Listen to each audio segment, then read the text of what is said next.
Hello friends, అందరికీ welcome back to channel అండి. ఎలా ఉన్నారు మీరంతా? ఈరోజు వీడియోలో అయితే నా డైలీ రొటీన్ అయితే షేర్ చేస్తాను. మార్నింగ్ నుంచి ఈవినింగ్ వరకు నేను చేసే వర్క్స్ అన్నీ ఇందులో మీరు చూస్తారనమాట. ఫస్ట్ అయితే దోశ ఇడ్లీకి కావాల్సినవన్నీ సోక్ చేసి పెట్టేశానండి. మినపప్పు, బియ్యం ఇవన్నీ కూడా. అలాగే ఇక్కడ టిఫిన్ ప్రిపేర్ చేస్తూనే సైమల్టేనియస్గా ఇక్కడ గిన్నెలు కూడా క్లీన్ చేసేస్తాను. ఒకే టైంలో మనకు అన్ని పనులు అయిపోతాయి కదా. ఇంకా మనం ఎలాగో కిచెన్లోనే ఉంటావు కాబట్టి అది కుకింగ్ అయినంతసేపు ఈ పని కూడా అయిపోతుంది అక్కడ. ఇక్కడ బాటిల్ క్లీన్ చేయడానికైతే ఒక టిప్ అయితే చెప్తానండి. కొద్దిగా డిష్ వాష్ జెల్ అలాగే కొంచెం సాల్ట్ వేసేసి ఇలా బ్రష్తో కనుక క్లీన్ చేసేస్తే బ్యాడ్ ఆర్డర్ అనేది లేకుండా ఉంటుంది అన్నమాట. బాటిల్స్ అన్నీ కొంతమందికి తెలిసే ఉండొచ్చు. ఈ టిప్ అయితే వర్క్ అవుతుందండి. ఇది ప్లాస్టిక్ అయినా లేకపోతే స్టీల్ అయినా కానీ కూడా బాగా వర్క్ అవుతుందన్నమాట. నెక్స్ట్ ఇక్కడ ఈ వర్క్ కంప్లీట్ అయిపోయిన తర్వాత ఫ్రెష్ అయిపోయిన తర్వాత ఇంకా దేవుడి దగ్గర దీపం అయితే పెట్టేస్తానండి. నా డైలీ రొటీన్ అయితే ఇదే ఉంటుంది. ఇంకా ముందు కొంచెం క్లీనింగ్ ప్రాసెస్ అయిన తర్వాత అప్పుడు దీపం అనేది స్నానం చేసేసి దీపం అది పెట్టుకుంటాను అన్నమాట. నెక్స్ట్ మనం వంట చేసుకోవడానికి కూడా ఈజీగా ఉంటుంది కదా, గిన్నెలు ఏవి లేకుండా ఉంటే.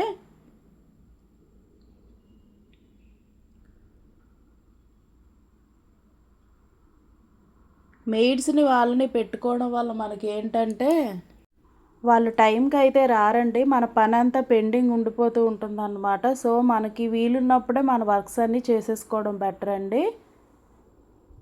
వాళ్ళ కోసం వెయిట్ చేస్తూ ఉంటూనే మనకి డే అంతా అయిపోతుంది. మన చేసుకోవాల్సిన యాక్టివిటీస్ అన్నీ డిలే అయిపోతాయి. నెక్స్ట్ అయితే ఇలాగా పూజ అయితే కంప్లీట్ చేసేసాను.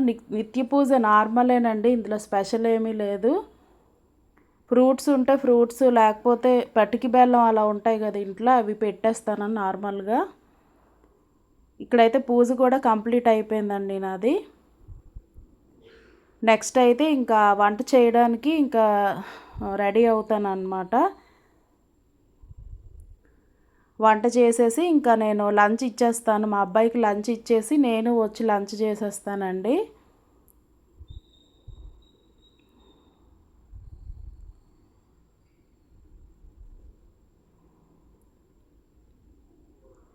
రెగ్యులర్గా అయితే ఇలానే ఉంటుంది డైలీ రొటీన్. కాకపోతే నేను చేసే రెసిపీసే మారుతాయి అంతే, ఇంకేం డిఫరెన్స్ ఉండదు.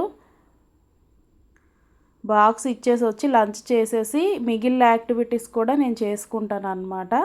ముందు రోజు మనం బయట నుండి తెచ్చిన బట్టలన్నీ ఉంటాయి కదండి, ఆరిపోయిన బట్టలు ఇవన్నీ ఫోల్డ్ చేసేస్తాను నీట్గా.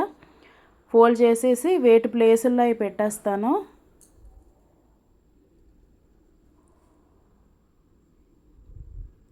లేదంటే ఇవి చైర్స్లో అలా పేరుకుపోయి ఉంటాయండి ఫోల్డ్ చేయడానికి.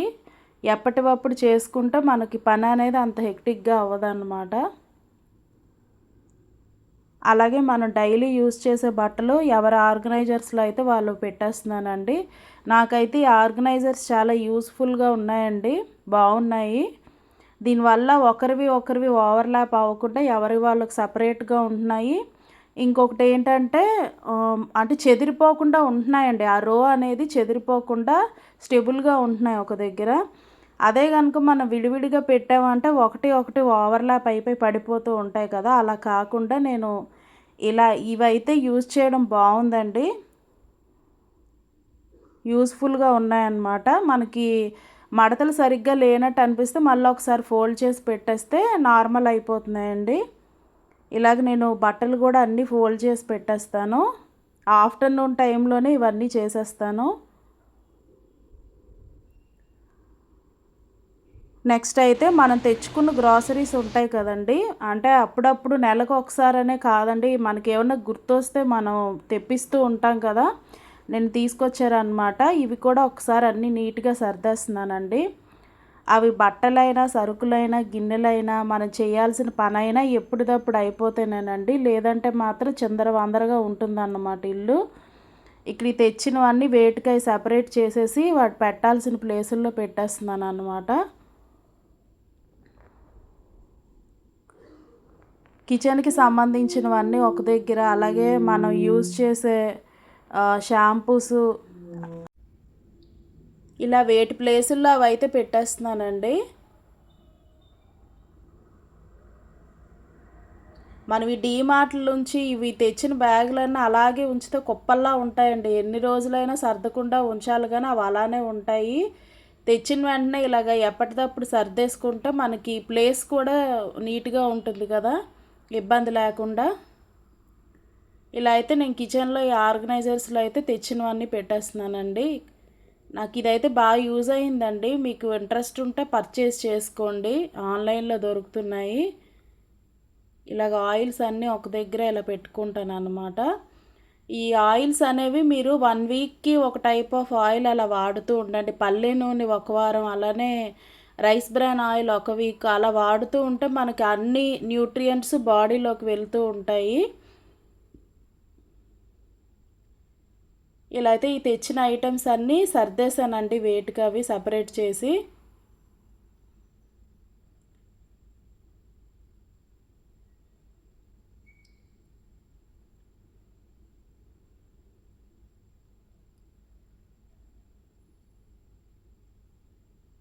ఇదైతే చాలా యూజ్ అవుతుందండి నాకైతే. చాలా ఐటమ్స్ అనేవి పట్టేస్తున్నాయి అన్నమాట ఇందులోకి ఇబ్బంది లేకుండా. మనం ఆల్రెడీ ఓపెన్ చేసిన ప్యాకెట్స్ కూడా క్లిప్ పెట్టేస్తే నీట్గా ఉంటున్నాయి. 7 ర్యాక్ది కదా, బాగా వర్క్ అవుతుంది ఇది.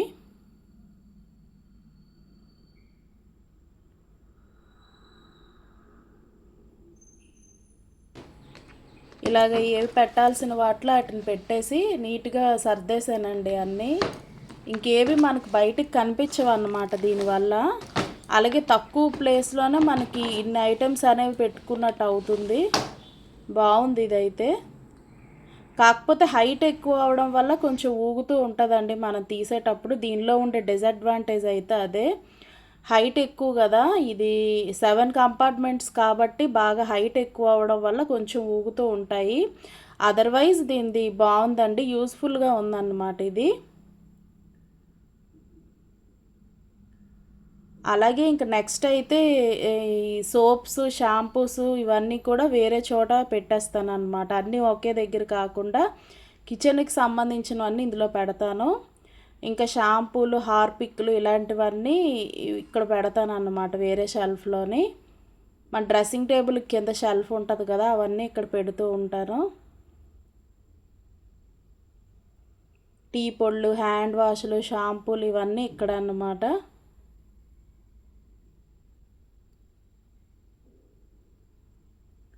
అలాగే ఈ పిల్లల స్టేషనరీ అండి ఇవి. వీటికి కూడా ఒక బాక్స్ అయితే పెట్టుకున్నాను. వాళ్ళు వాడే స్కెచెస్ కానీ, పెన్స్ కానీ ఇలా ఒక బాక్స్లో అయితే వేస్తానండి. వాళ్ళు ఏమైనా తీసుకోవాలన్నా ఇందులోంచి పిక్ చేసుకుంటారు కదా, అదే మనం ఎక్కడో సపరేట్గా పెడితే ఒక్కొక్కటి ఒక్కో దగ్గర ఉంటాయండి. అన్నీ ఒకే బాక్స్లో పెడితే చూడడానికి నీట్గా ఉంటుంది, ఇంకా వాళ్ళకి అందుబాటులో ఉంటాయి కదా తీసుకోవడానికి కూడా. ఇలా అన్నీ అయితే ఆర్గనైజ్ చేసేస్తున్నానండి ఒక దగ్గర.